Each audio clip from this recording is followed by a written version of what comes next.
thanks for clicking on this video. Today I'm really excited because finally the new Exodus album is here. It's been a good 7 years since a new album, Blood In, Blood Out, which one was a pretty good one.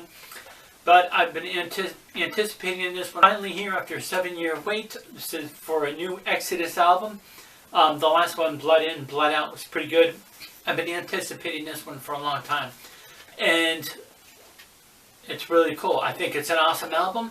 I think it's heavy. I think it's wicked. 11, 12 albums and still no ballads again. I forgot how many Exodus. So starting with the album cover. It's an awesome, cool album cover. I have the shirt of it. Last time I had an Exodus shirt was back in 1990, this one. Alright, so persona non grata means an unwelcome person.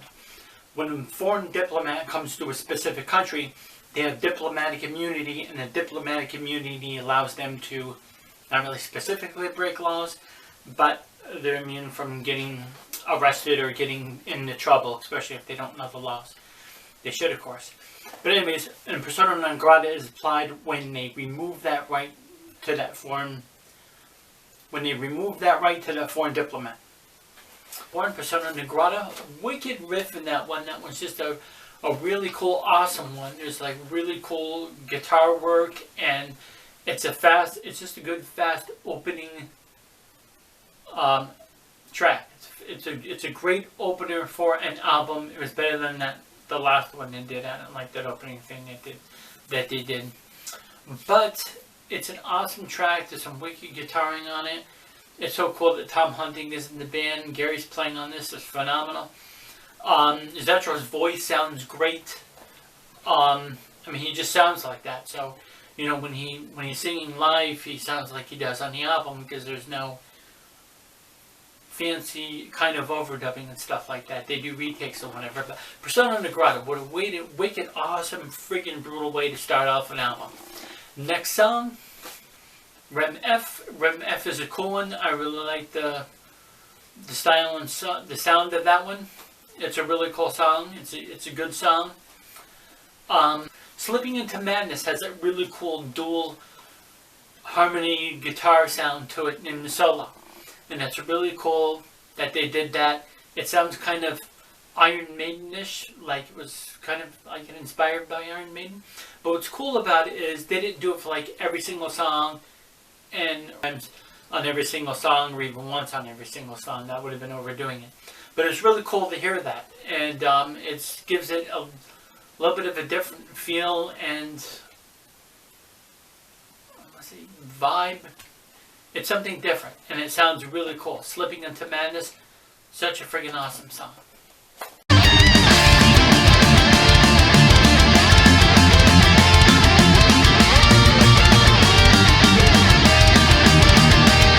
We're Echelon Motherfucker, which is the person in the back, primarily in military situation, or could probably use in other things too.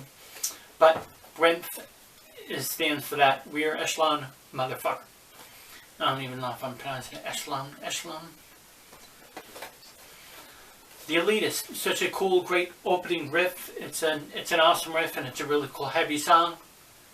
Not much else I can say about the song. I think it's awesome. The next one, Prescribing Horror.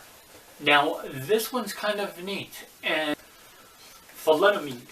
And it was this pill. Of course, you've probably all seen the lyric video. And that's really good. It's good because it allows you to understand what specifically the song is about. And Exodus is always written about, you know, serious topics. So this thalidomide, drug used for pregnant women to doubled the morning sickness and caused birth defects. And if you haven't seen the lyric video from the Exodus channel, check it out. And then, of course, when I was first listening to the song, I was kind of multitasking, and it sounded like he said for Satan, but he says forsaken. It was my first time listening to it, so I'm like, oh, okay. I misunderstood that line. Will continue. The beatings will continue is about the riots and all this other nonsense and horror shit that happened last year. Pretty bad situation. Terrible, stupid thing that happened. You know, because of a couple of idiots, two other idiots, both of them at fault, and there was just mass chaos throughout America. So it was a really terrible thing. But I saw the interview for Gary, and as he says, agree to disagree, as he says. But what I do like about what Gary said is that we're all Americans and we should get along. Of course, that's not really going to happen. Nobody in every single country gets along.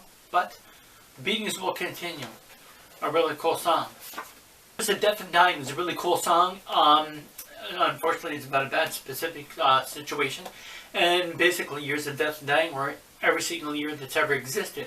It just so happens that within the last so many years, and now that we're all getting older, like with a lot of these bands, there's all these people that we know. There's all these other, and not just celebrities, but other people.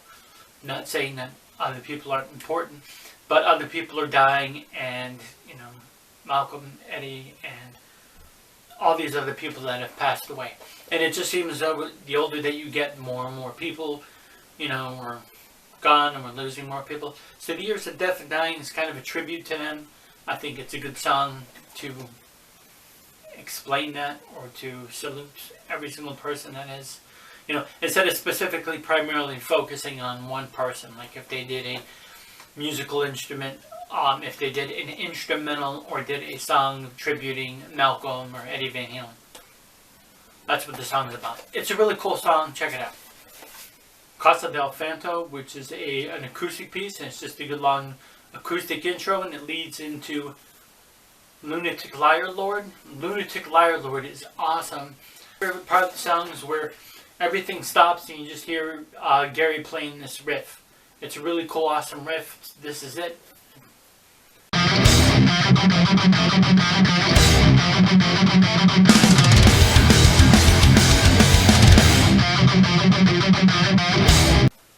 Fires of Division. It's a really cool song. I like the guitar working on the drums. If I'm not mentioning the drums on any of these songs, the drums are awesome on the whole dang album. The whole damn album. Tom Hunting is just awesome. And of course, Anti-Seed. The last song closed out with Anti-Seed, and kind of an environmental song. I think that's an awesome song. The guitaring in it, the vocals, the guitar vocals, and everything about this dang album is good. It's really hard to specifically do a review. There's certain parts of it that I really love. There's probably like only one song and I'm like, it's okay. It's kind of, it's probably just like a filler on there.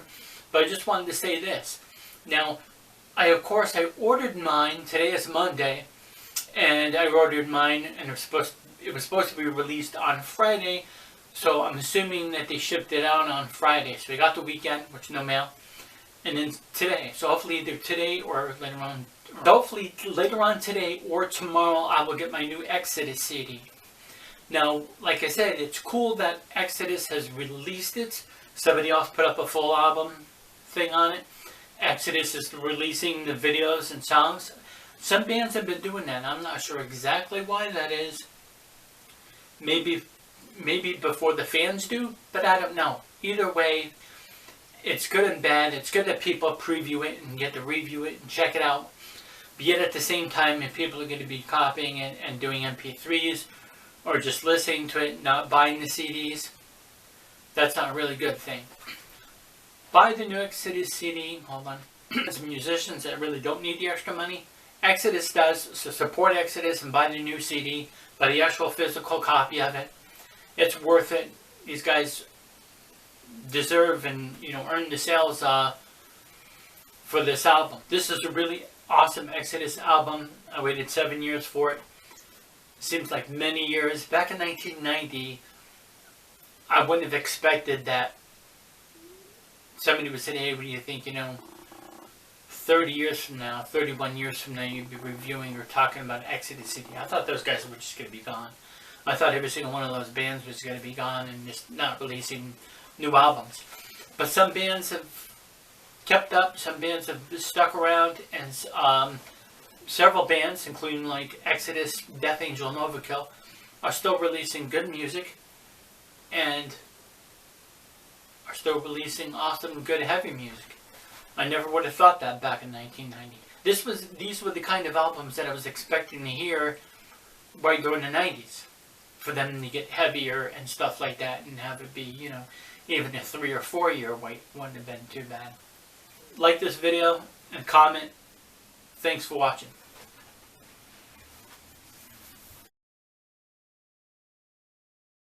And I'm looking forward to this one. Blood Out, Blood In, Blood Out. Hold on. I can't think of that name of that damn Exodus album. So what with that little troll thing playing that organ? Clickbait? Well, it's